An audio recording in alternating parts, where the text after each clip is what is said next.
नमस्कार। जन्मभूमि टीवी के इस एपिसोड में मेरे सभी दर्शकों का बहुत स्वागत है। आज मैं बात करने जा रहा हूँ दिल्ली इलेक्शन से थोड़ा सा अलग हटके एक बहुत ही शर्मनाक घटना के बारे में, जिस घटना ने हमारे समाज की चूल्हे हिला दी हैं।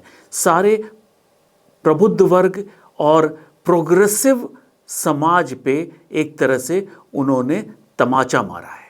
जी, मैं बात कर रहा हूँ इंडियाज़ गॉट टैलेंट की जो कंट्रोवर्सी हुई है उस एपिसोड में, जिसमें समय रैना और रणवीर इलाहाबादी की उन्होंने कुछ उसको कॉमेडी वो कह के उन्होंने करी, लेकिन वो कॉमेडी नहीं थी। वो बहुत ही भद्दा ऊंचा उन्होंने अपनी मानसिकता दिखाई थी कि वो किस माहौल में पले बढ़े हैं और किस माहौल में उन्होंने अपने परिवार से संस्कार लिए हैं और वो क्या अपने समाज को दे रहे हैं। अब दुर्भाग्य ये है कि ऐसा नहीं था कि ये पहला एपिसोड था जिसमें जो है इस तरह की बेहुदा और भद्दे मजाक किए गए।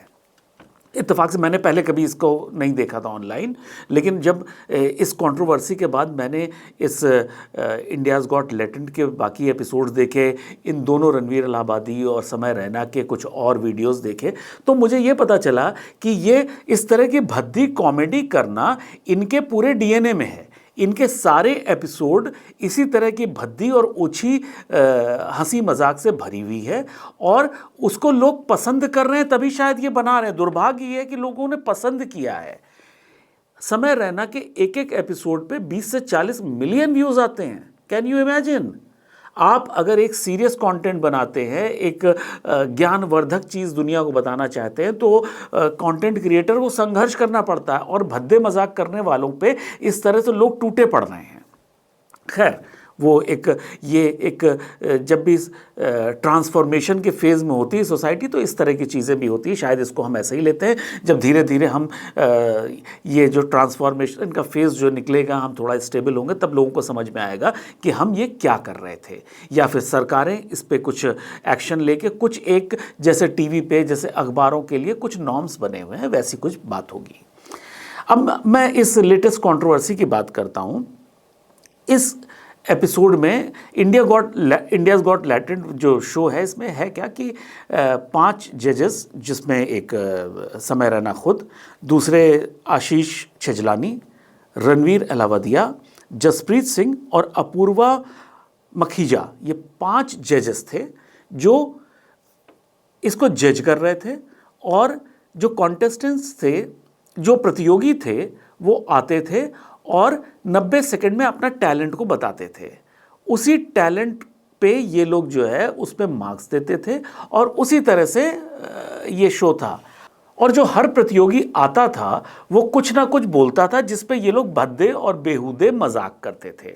मतलब जो चीज़ आप, जिस टाइप की बातें आप अपने परिवार में तो कम से कम छोड़िए, अपने मित्रों के बीच भी शायद ही करने की हिम्मत कर सकते हो, उस टाइप के मजाक ये 5 लोग टीवी पे, यूट्यूब पे कर रहे थे।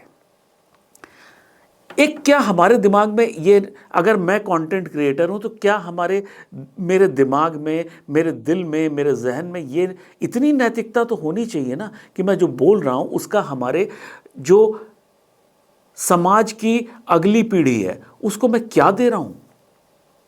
क्या उन्होंने ये कभी नहीं सोचा था कि मैं सिर्फ इस एपिसोड, इस कंट्रोवर्सी की बात नहीं कर रहा हूँ, ये मैं पूरी ओवरऑल इनकी जो कंटेंट, इन सभी लोगों का बनाने के जो पैटर्न है उसकी मैं बात कर रहा हूँ कि क्या उन्होंने ये नहीं सोचा कि इस कंटेंट को देख के समाज का जो वो वर्ग जो इन लोगों को आदर्श मान के इनसे सीख रहा है, उसके दिमाग में क्या होगा और वो क्या समाज, वो जब वो आएगा, बड़ा होगा, तो वो क्या समाज बनाएगा।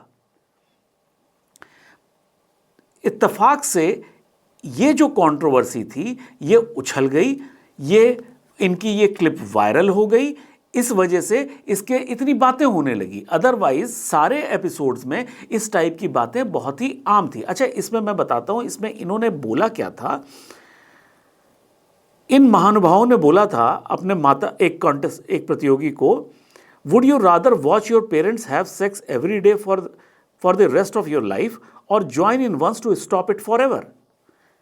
देखिए, ये अंग्रेजी में बोला गया था, इसका हिंदी ट्रांसलेशन कितना विचित्र और विद्रूप होगा, मैं इसका हिंदी ट्रांसलेशन सोचना भी नहीं चाहता हूं। जो इन लोगों ने प्रतियोगियों को, कॉन्टेस्टेंट्स को बोला और पब्लिक ने वहां बैठ के तालियां बजाई, हंसे और खूब ठहाके लगाए।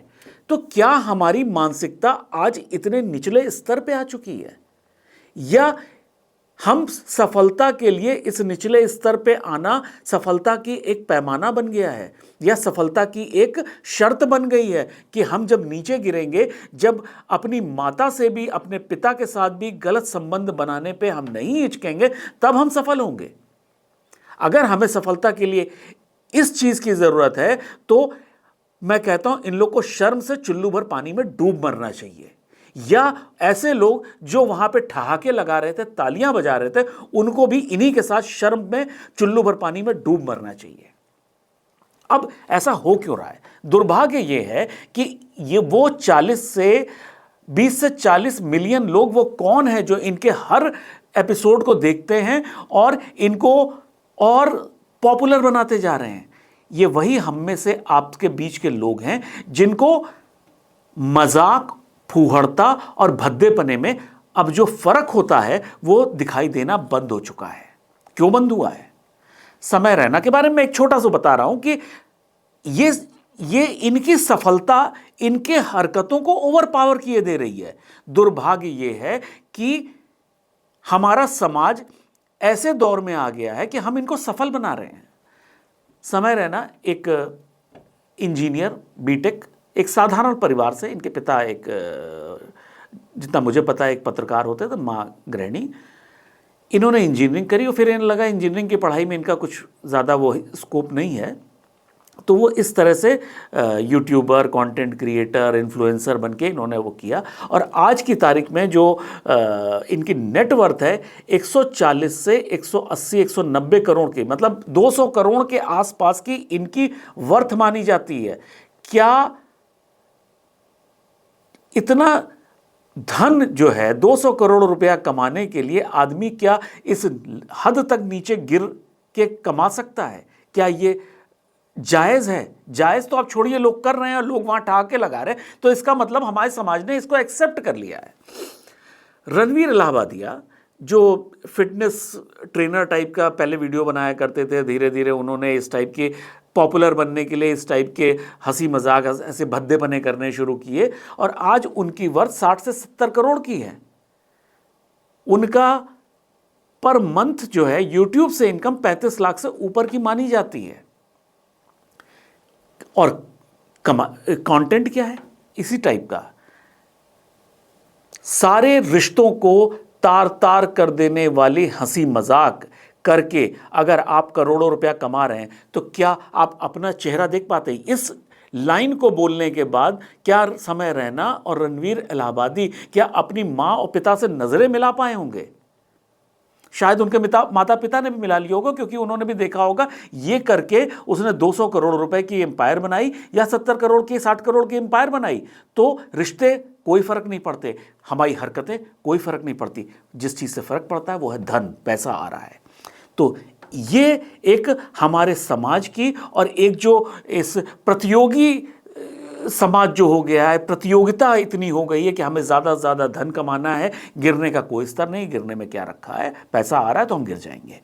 तो ऐसी स्थिति में इनके माता पिता ने इनको क्या संस्कार दिए, क्या किया, ये उनको ही बेहतर पता होगा। अब एक जो सबसे बड़ा सवाल है कि क्या इनके साथ होना क्या चाहिए। एक तो सबसे बड़ी चीज़ है, उनके ऊपर एफआईआर हो गई है और इनको ढूंढा जा रहा है। समय रैना अभी देश में नहीं है, वो विदेशों में शोज़ कर रहे हैं, वहाँ गंदगी फैलाते घूम रहे हैं। तो जब वो आएंगे, इंक्वायरी होगी, जब तक कार्रवाई होगी तब तक होते होते कई साल निकल जाएंगे। लेकिन एक चीज़ और बड़ी कमाल की हुई है, वो ये हुई है कि जैसे ही ये कंट्रोवर्सी हुई है उस दिन से समय रैना और रणदीप इलाहाबादी के वीडियोस खूब सर्च हो रहे हैं और लोग ज़्यादा देख रहे हैं और वो ये ज़्यादा पॉपुलर हो गए हैं। इसके पहले, इस कंट्रोवर्सी के पहले मैंने इन दोनों के एक भी वीडियो नहीं देखे थे और इस बीच में मैंने उनके कम से कम 20 से 30 वीडियो देखे हैं। हालांकि मैंने तो अपने जानकारी के लिए देखे, लेकिन लोगों ने इसलिए भी देखे कि देखिए आखिर क्या किस तरह के भद्दे मजाक करते हैं, हम भी उसको एंजॉय करते हैं। क्या इसमें सरकार की इंटरवेंशन जरूरी है? क्या सरकार ही ऐसी भद्दी कॉमेडी रोक सकती है या फिर इसके लिए कुछ और मैकेनिज्म होना चाहिए? देखिए, अगर सरकार मान लीजिए कुछ एफआईआर करती हुई, इसमें ऐसा तो है नहीं कि कोई बहुत बड़ी सज़ा हो जाएगी या बहुत बड़ी कोई इनके ऊपर पेनाल्टी हो जाएगी। अगर होगी भी तो ये कोर्टों में चलते चलते 10 साल निकल जाएंगे, तब तक मामला पुराना हो जाएगा। इसके लिए सबसे बड़ी चीज़ है हम और आप मिलके ऐसे लोगों का बहिष्कार करें, क्योंकि हमारे घर के बच्चे अगर ये सब देखेंगे तो उनके ऊपर क्या असर पड़ेगा। हमारे लिए बहुत आवश्यक है कि जब अगर हम ऐसे कंटेंट को देख रहे हैं, वो 20 से 40 मिलियन लोग कौन हैं जो इनके कंटेंट को देखते हैं और खुश होते हैं? वो उस हॉल में बैठे 200-500 लोग कौन थे जो इस मजाक पे ठहाके लगा रहे थे और तालियां बजा रहे थे? जब तक वो इसका विरोध नहीं करेंगे, जब तक वो इसका बहिष्कार नहीं करेंगे, तब तक कोई सरकार, कोई समाज कुछ नहीं कर सकता। जब हम उनको इस तरह के बेहूदी हरकत करने के लिए उनको लोकप्रियता और पैसा दे रहे हैं, तब तक वो करते रहेंगे, चाहे जितनी एफआईआर हो, चाहे जितनी कानूनी कार्रवाई हो, वो करेंगे। इसमें सरकार से बड़ी जिम्मेदारी हमारी और आपकी है कि ऐसे लोगों का बहिष्कार करें। अगर यही समय रहना कि इस वीडियो के बाद अगर इनकी वीडियोस पे व्यूज़ जो है 20 मिलियन और 40 मिलियन की जगह 20,000 और 30,000 आने लगेंगे, तो ये सुधर जाएंगे। अगली बार से अच्छे वीडियो बनाएंगे जो भारतीय समाज के लिए के अनुरूप हो, जो भारतीय समाज के जो परिप्रेक्ष्य में उसमें अच्छी सीख दे रहे हो, ना कि माँ बाप के रिश्ते, भाई बहन के रिश्तों को तार तार कर रहे हो। इसके सबसे बड़े पुलिस और जज हम और आप हैं, ना कि असल की पुलिस और जज जो सजा देंगी। हमें इनके जैसे लोगों का बहिष्कार करना पड़ेगा। इसमें YouTube को कुछ कदम उठाना पड़ेगा कि ऐसे कंटेंट बनाने वालों पे कोई नकेल कसे, जिससे कि इस तरह से हमारा समाज विकृत ना हो। तो इसका निर्णय मैं आप लोगों पे छोड़ता हूं कि आगे ऐसे लोगों के साथ आप क्या करने जा रहे हैं, मैं क्या करने जा रहा हूं। तो आज के लिए सिर्फ इतना ही। अगले एपिसोड में बहुत जल्दी मिलेंगे, तब तक के लिए नमस्कार।